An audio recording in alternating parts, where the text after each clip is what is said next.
Sarah, thank you for a great presentation, by the way. It was really lovely to hear you. It was fun? It was fun. It was fun. Yeah, a lot of fun. So LinkedIn, Portugal, we have a lot of interaction with LinkedIn, you said. Absolutely do. You actually are above the median when we look at terms of use and our penetration into the market. So if you look at Portugal and the number of professionals you have, there's 1.7 million Portuguese professionals on LinkedIn right now and almost 15,000 companies, which is really fabulous when you consider, where Portugal is in the world and is in the global economy. But what is more, what is special about Portugal is the actual use, and I think we were looking at that at the audience today. Even I was surprised, even just in a small cohort when we're looking at usage and people who actually interact with the platform, that you guys are actually above the median in terms of usage of the tool. Good. We had a question. Where are the missing opportunities in LinkedIn when it regards to Portugal and other countries? I think there's a lot of missing opportunities, and I think that what people are missing is actually knowing what LinkedIn has to offer in terms of B2B. So when people look at LinkedIn, they think more on a personal level and more of it as a social network, when it really is a professional network. And the things that we offer, connections with almost 300 million professionals throughout the world in 200 countries in 20 languages, and 3.5 million companies. There's a lot of opportunity to do business outside the borders of Portugal. In other words, to extend, think about the possibilities for a small or medium business in Portugal that doesn't have a budget to find a partnership or wants to expand beyond Portugal but doesn't have an idea of where they want to go and who they want to talk to. They just know I have a great product and I need to sell this product to someone outside of Portugal. I've reached my market limit here. Through LinkedIn and through those connections on LinkedIn, you can look at geographically where you want to go, what skills you're looking for, what kind of partners and what kind of companies you're looking for at the click of a button. And that kind of power is something that, and putting that into the hands of a small and medium businesses, puts them on a level of companies much bigger.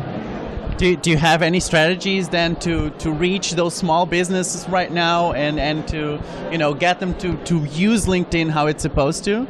Well, and I'm going to be honest here, reaching a small and business community with a very disruptive technology is a difficult task, even as a marketer and someone who's in business development. One, because there's some reticence in the market about people are going to steal my contacts. My social network is actually very precious to me. I don't want people poaching, taking my employees. So getting past that first level of distrust with our platform, I think is actually one of our biggest hurdles. I think that people actually see the potential because it really is a natural extension of the way people do business now. I mean, how do you find people to sell to? How do you find employees? Word of mouth. How do you best sell? Word of mouth. How do you find business partners and business associates? You ask around and word of mouth. This is a digital way of doing that. So, first, I think the first hurdle is actually getting people past the idea that they can actually have control over that data, that LinkedIn isn't taking advantage of that our members are actually very, very precious to us. And our first objective is making sure that those members are protected as much as possible. And that's why we even limit our own marketing opportunities so that they are protected. Good, and how would you advise then for everyone who's watching us at home, or at home or anywhere else nowadays, right? To get the best out of LinkedIn? I would say be yourself. I would say that think about who you are as a person, what your personal brand is, what your career path is, who do you admire, which influencers do you want to follow, which companies do you want to follow.